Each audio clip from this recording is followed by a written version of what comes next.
میرے پیارے آقا صلی اللہ تعالی علیہ وسلم کے پیارے دیوانوں، ہم اور آپ اس وقت ماہ شعبان المعظم کے پہلے جمعہ کی نماز کے لیے مسجد میں حاضر ہونے کی سعادت حاصل کر رہے ہیں۔ آج ماہ شعبان المعظم کا پہلا جمعہ بھی ہے اور پہلی تاریخ بھی ہے۔ ہم سب لوگوں کی عادت یہ ہے کہ ہم بہت زیادہ اہتمام ماہ رمضان المبارک کا کرتے ہیں، اور اس میں کوئی مذائقے کی بات بھی نہیں، لیکن رسول گرامی وقار صلی اللہ تعالی علیہ وسلم ماہ رمضان المبارک کی تیاری ماہ رجب ہی سے شروع فرما دیتے، اور یہ وہ ماہ مبارک دونوں رجب اور شعبان اتنی عظمت والے مہینے ہیں کہ خود رسول اعظم صلی اللہ علیہ وسلم نے ان دونوں مہینوں کے اندر برکت کی دعا فرمائی، دونوں مہینوں کے لیے ارشاد فرمایا، اللہم بارک لنا فی رجب و شعبان وبلغنا رمضان، اے اللہ رجب اور شعبان میں ہمارے لیے برکتیں عطا فرما اور رمضان تک ہم کو پہنچا دے۔ اور اس دعا کا فائدہ بھی سب سے بڑا یہ ہوا کہ اللہ عز و جل نے تینوں مہینوں میں بڑی بڑی راتیں عطا فرمائیں۔ ماہ رجب میں شب معراج، ماہ شعبان میں شب برات، اور ماہ رمضان کے اندر شب قدر، تاکہ اس امت کی بگڑی بن جائے۔ تفصیل اگر آپ کو جاننا ہو تو آپ میرا بیان جو یوٹیوب پر ماہ شعبان کی فضیلت موجود ہے اس کے اندر آپ اس کی تفصیلات کو سماعت کر سکتے ہیں۔ آج مجھے ماہ شعبان کی دو فضیلتیں آپ کے سامنے پیش کرنی ہیں، اور میں سمجھتا ہوں کہ امت مسلمہ کے لیے ضروری ہے کہ وہ غفلت کی چادر اتار کر کے پھینک دے، اور ان دو حدیثوں کو پیش نظر رکھتے ہوئے ماہ شعبان المعظم کو اچھی طریقے سے گزارنے کی کوشش کرے۔ آقا کریم صلی اللہ علیہ وسلم نے فرمایا، شعبان میرا مہینہ ہے اور رمضان اللہ کا مہینہ ہے۔ اس ماہ مبارک کو رسول اعظم صلی اللہ علیہ وسلم نے اپنی طرف منسوب کر لیا، اور اس مہینے کو سرکار صلی اللہ علیہ وسلم نے اپنا مہینہ فرمایا کہ یہ میرا مہینہ ہے۔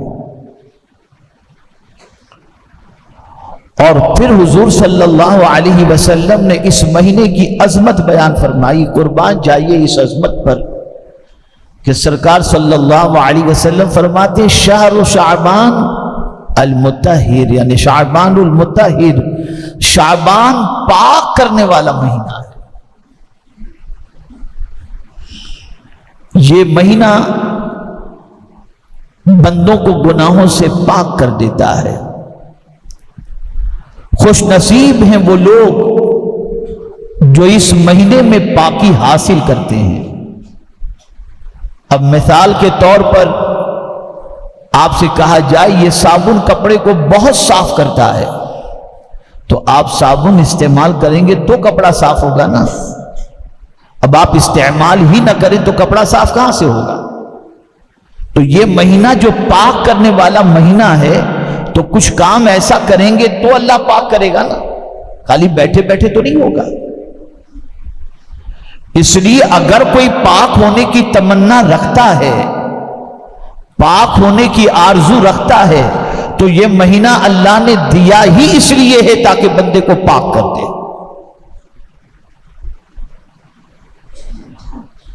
میرے پیارے آقا صلی اللہ تعالی علیہ وسلم کے پیارے دیوانوں، پاک کرنے کے کچھ طریقے ہیں۔ مثال کے طور پر اگر کسی کانچ پر کسی آئینے پر، کسی میرر پر اگر دھول مٹی جم گئی ہے تو اسے پاک اور صاف کرنے کے اندر کوئی زیادہ دقت نہیں ہوتی، یا تو ٹیشو سے پونچھ لو اور ہاتھ پھیر دو، یا کوئی کپڑا اس کے اوپر سے گھما دو تو آپ کا کانچ صاف ہو جائے گا، میرر پر لگی گرد و غبار چھٹ جائیں گے۔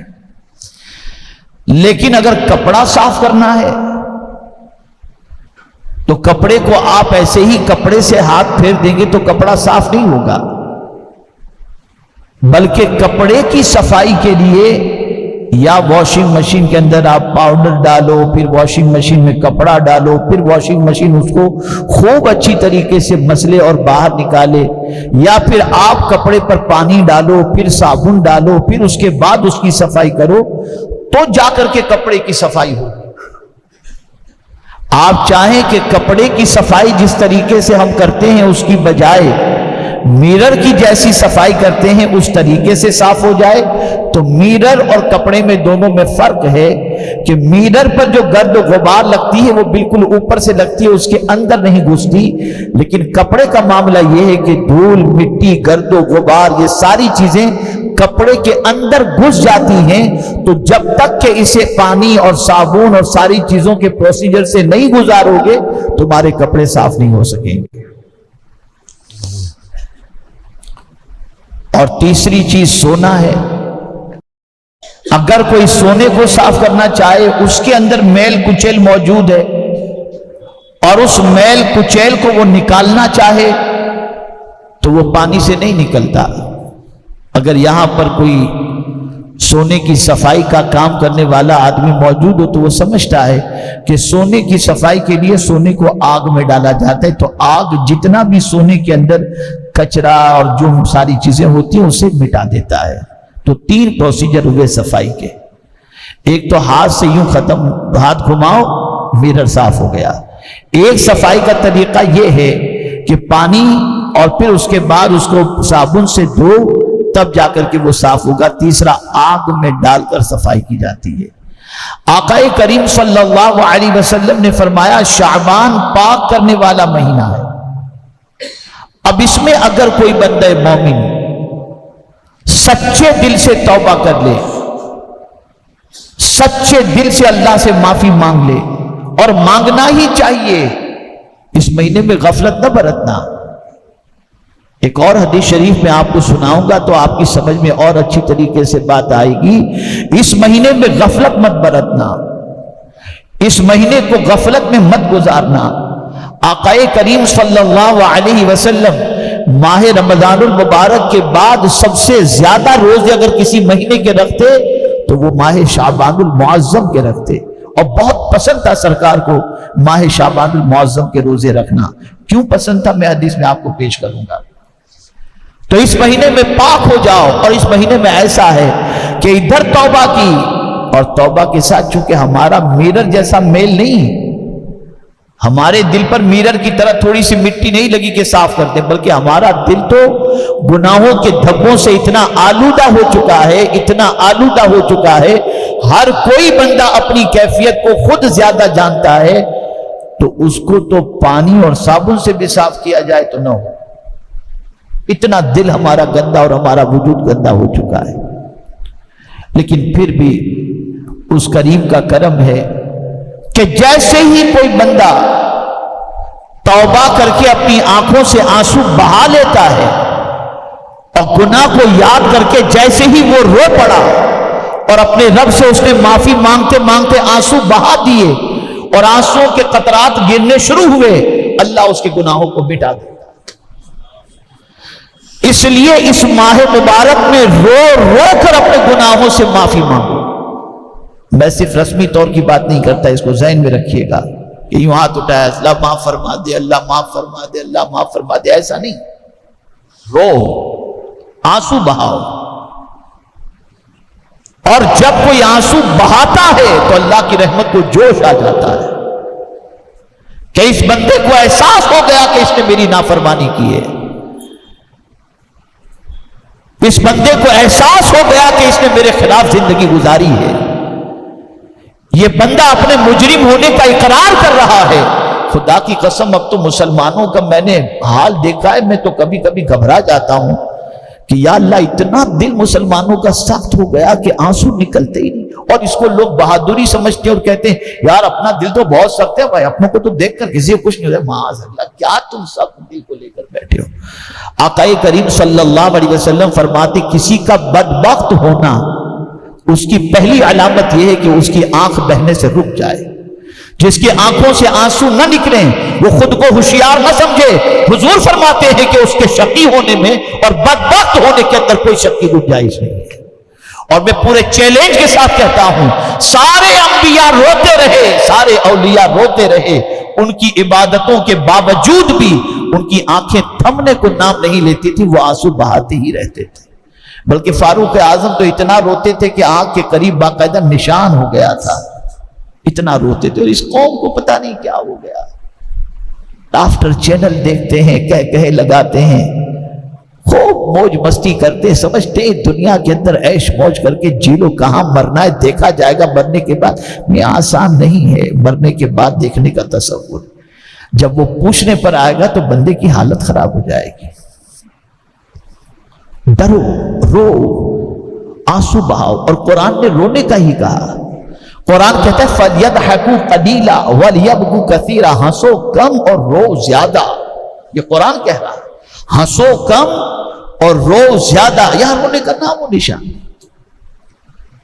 تو رو، میں مدینہ منورہ جا رہا تھا ابھی 2-3 ہفتے پہلے، تو مکہ مکرمہ سے میں جب نکلا مدینہ منورہ کی طرف تو میں نے میرے استاد گرامی کو فون کیا کہ حضرت مکہ شریف سے نکلا ہوں، مدینے جا رہا ہوں، دعا فرمائیں مقبول حاضری نصیب ہو جائے۔